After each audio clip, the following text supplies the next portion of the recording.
Perkenalkan, nama saya Maureen Octaviantipane, saya jurusan Pendidikan Agama Kristen, saya semester 4. Saya akan membahas sejarah gereja Pentakosta Karismatik di Indonesia. Gerakan Pentakosta juga menonjol di kalangan gerakan kesucian yang pertama-tama mulai menggunakan istilah Pentakostal. Pada tahun 1867 ketika mereka mendirikan Perhimpunan Pertemuan Kemah Nasional untuk Pemasyuran Kesucian Kristen dengan sebuah catatan yang berbunyi, semua orang apapun juga alirannya yang merasa terasing di dalam keyakinan kesuciannya agar semuanya secara bersama-sama dapat mewujudkan baptisan Pentakosta oleh Roh Kudus. Dan Pentakostalisme ini sangat modern. Sesungguhnya dimulai sekitar tahun 1901, yang pada umumnya gerakan ini diakui berasal dari waktu Agnes Osman menerima karunia berbahasa roh. Dan pada suatu persekutuan doa di sekolah Alkitab Bethel di Topeka, Kansas tahun 1901, Parham, seorang pendeta yang berlatar belakang metodis, merumuskan ajaran bahwa bahasa roh adalah bukti Alkitabiah dari baptisan Roh Kudus. Dan gerakan Pentakosta ini muncul di Eropa, tetapi juga muncul di Amerika Utara sekitar tahun 1906. Gerakan ini awalnya muncul dalam gerakan metodis yang berkeinginan untuk kembali kepada kegairahan dan kesederhanaan yang menekankan kembali pada pertobatan secara mendadak yang menjadi cita-cita dan kebangunan metodis kesempurnaan Kristen seperti yang dianjurkan dalam teologi Wesley. Dan perkembangannya menganut gerakan ini sangat membentuk organisasi tersendiri. Pada tahun 1900, salah satu seorang tokoh gerakan tersebut, C.A.F. Parham, yang mengembangkan 3 pokok ajaran yang kemudian hari menjadi ciri gerakan Pentakosta, yang pada umumnya yaitu tekanan pada kestologi dan baptisan dengan roh, dan pada karunia roh yang terkhususnya karunia lidah sebagai tanda seorang telah menerima baptisan roh. Dan Parham ini juga meninggalkan Topeka yang memulai pelayanan kebangunan rohaninya yang membawanya kepada kebangunan rohani Azusa Street melalui William J. Seymour yang menjadi muridnya di sekolah di Austin. Seymour karena ia seorang kulit hitam. Pada saat itu juga hanya diizinkan duduk di luar kelas untuk mendengarkan kuliahnya. Gerakan ini juga meluas yang dimulai dari kebangunan rohani Azusa Street pada 19 April 1906 di rumah Edward Lee, Los Angeles, yang menggambarkan pengalaman yang dipenuhi oleh Roh Kudus pada 12 April 1906. Dan pada 18 April 06, koran Los Angeles Times memberitakan gerakan ini pada halaman mukanya pada Minggu ketiga April 1906. Gerakan yang kecil namun berkembang pesat itu telah menyewa sebuah gedung African Methodist Episcopal Church yang kosong di 312 Azusa Street dan mulai diorganisir sebagai misi iman kerasulan Apostolic Faith Mission. Dasar pertama Pentakostalisme ini ditandai oleh kebaktian antar ras. Orang-orang kulit putih dan hitam bergabung dengan gejolak keagamaan. Demikian juga laporan sebuah koran setempat. Hal ini berlangsung sehingga 1924 ketika gereja ini terpecah mengikuti garis ras. Namun, ibadah-ibadah antara ras berlanjut selama bertahun-tahun, bahkan juga di daerah-daerah selatan AS yang tersegrasi. Ketika persekutuan Pentakostal di Amerika Utara terbentuk pada 1908, organisasi itu sepenuhnya terdiri atas dominasi Pentakosta kulit putih Amerika. Karena itu United Pentecostal Church yang tidak bergabung, kebijakan antarasnya bertahan terus sepanjang sejarahnya. Pada 1994, gereja-gereja Pentakostal yang integrasi kembali di akar antar ras. Mereka juga mengusulkan penyatuan kembali secara resmi kelompok-kelompok gereja Pentakostal ini hitam putih dan di dalam pertemuan yang kemudian dikenal sebagai mujizat Memphis.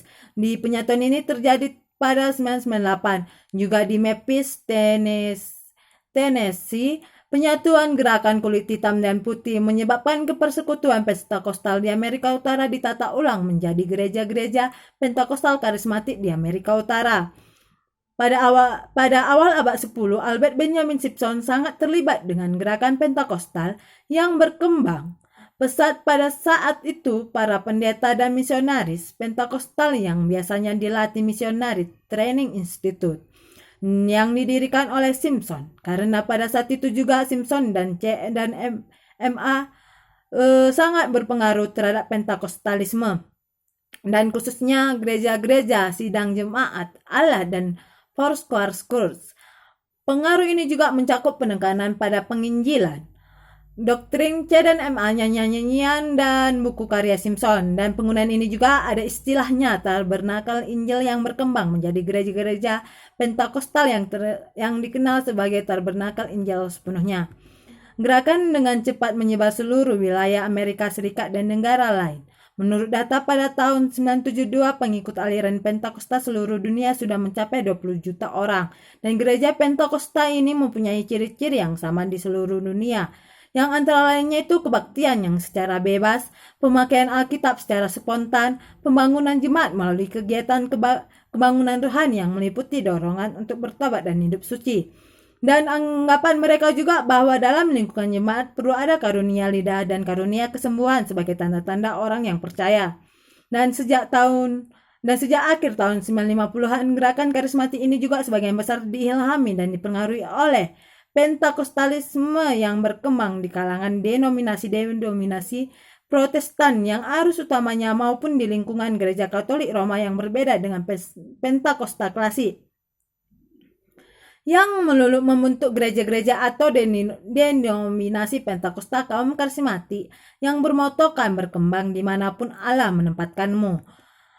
Di Swedia, gereja Pentakostal pertama adalah gereja yang dipimpin oleh Lee Petrus dan mulanya sebuah gereja baptis yang kemudian dikeluarkan gabung baptis Swedia 1913 karena perbedaan doktrin. Saat ini gereja mempunyai sekitar 7.000 anggota yang merupakan jemaat Pentakostal sebesar di Eropa Utara. Dan pada tahun 2005, gerakan Pentakostal Swedia mempunyai sekitar 90.000 anggota dengan hampir 500 gereja. Gereja-gereja ini semuanya di independen, namun mereka melakukan banyak kerjasama. Kaum Pentakostal Swedia sangat aktif dalam melakukan misi dan mendirikan gereja di berbagai negara.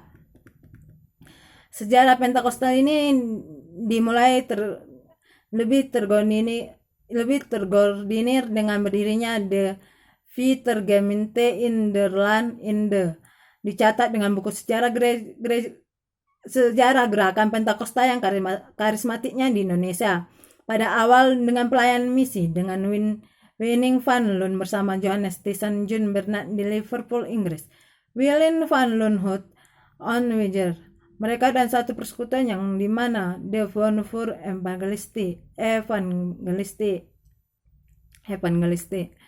Dan di samping itu kota Temanggung terdapat pula yayasan Joa Jingin Jor yang disponsori oleh para Van Stur. Yayasan tersebut bergerak di bidang penampungan anak-anak yang terlantar dan mempunyai sebuah panti asuhan yang pimpinnya adalah Suster M.A. Van Aert. Semoga tokoh tersebut ternyata adalah simpatisan gereja gerakan Pentakosta yang diperkenalkan oleh John Bernard.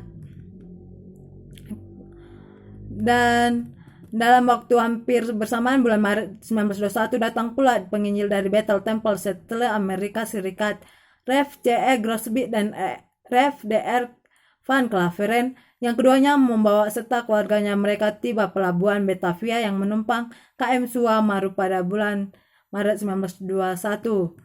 Kemudian Rev. Crosby bertemu dengan Rev. Van Gressel, seorang karyawan BPM di Cepud, dan mereka bersama-sama bergabung pada persekutuan Devon Fur Evangelisti. Ibu Mock Winen, salah seorang aktif pada organisasi, dan dialah memperkenalkan penginjil. Sedley Usa usaha pada organisasi tersebut. The Bonfur Evangelistik berpusat di Bandung dan pimpinannya adalah antara lain Winnie Panglun. Dan pada tanggal 29 Maret 1923 tibalah di Cepu Refugee Station bersama Winnie Panglun. Dan mereka dibaptis oleh Pendeta Thyssen dan Pendeta Grosby. Dan dalam kebaktiannya kebangunan rohani di Cepu tanggal 12 sampai 30 Maret 1923 terjadi pemenuhan Roh Kudus mereka yang mengikuti kebaktian secara pembaptisan air. Dan pada mulai pelayanannya di Bandung, Rev Thyssen menyewa gedung Pengadilan Negeri sebagai tempat kebaktian, kemudian pindah ke tempat sekarang Jalan Marjuk nomor 11 untuk dibangun gedung gereja. Nyonya Kawulur adalah seorang yang buta huruf, tetapi setelah bertobat dan dipenuhi Roh Kudus dan sangat bersemangat, ia memberitakan Injil melalui buku-buku ataupun majalah yang dibagi-bagikan padahal ia sendiri tidak dapat membaca. Suatu saat ia masuk daerah terlarang bagi umum karena lokasinya mereka yang berpenyakitan kusta. Ia masuk dan membagikan bacaan tersebut. Seorang yang membacanya kemudian bertanya, apakah benar Tuhan dapat menyembuhkan segala penyakit? Lampun pun menjawabnya yang pastinya jika ia percaya. Dan orang tersebut memintanya untuk mendoakan karena Nyonya Kawulur belum mendalami ajaran kekristenan. Maka ia hanya menghafal doa Bapa Kami. Maka orang tersebut didoakan dengan doa Bapa Kami. Tetapi ternyata Tuhan yang mendengar doa oleh orang yang karena indahnya dan dipandainya seorang berdoa, tetapi melihat imannya dan juga ketulusannya. Mujizat ternyata di penyakitan kusta sembuh seketika. Dan hal itu juga mengebohkan kompleks tersebut. Pemimpin rumah sakit tersebut kemudian memanggil Nyonya Kawulur dan memintanya memanggil pemimpinnya untuk memberi penjelasan. Maka Nyonya Kawulur karena masih awam kemudian memanggil hamba-hamba Tuhan dari Jawa. Mereka datang dan kemudian terjadilah kebangunan rohani besar-besaran. Sejak itulah Ving Tergementi masuk ke Kalimantan. Nyonya Kawulur kemudian mengikuti suaminya yang bertugas dan pensiun di Manado. Rumahnya disumbangkan bagi Ving Tergementi. Nyonya Kawulur meninggal dengan suaminya. Anaknya sudah meninggal duluan semasa perang. Ia mengangkat beberapa anak yang diantaranya Paulus Lumaindong, seorang pembawa api Pentakosta tahun 970-an yang mengobarkan gerakan karismatik persekutuan doa di kota Manado. Louis Johnson dan Arlan Weisel berlayar dari Bethel Temple dan melayani ke Kalimantan. Mereka menyeberangi banyak sungai-sungai menuju ke pedalaman dari pulau tersebut melebihi penginjil-penginjil lainnya yang pernah dilakukan mereka sebelumnya. Tapi akhirnya mereka juga terpaksa kembali ke Jawa karena Arlan Weisel sakit malaria dan ini Chef Resio yang memang juru rawat mengasuhnya. Arlan hampir tidak mampu sampai ke rumah karena lelahnya perjalanan dengan kereta api dari Surabaya. Chris Johnson ternyata mengadakan hubungan dengan Eileen English yang bertunangan pada hari Valentine dan tahun 1933 yang kemudian diteruskan dengan pernikahan Magelang dan pesta diadakan di Solo. Baiklah, demikianlah pembahasan saya tentang sejarah gereja Pentakosta karismatik di Indonesia. Jika ada pembicaraan saya yang salah ataupun omongan saya yang salah, mohon dimaafkan. Semoga apa yang saya bahas tadi bermanfaat bagi kita semua. Sekian dan terima kasih. Shalom.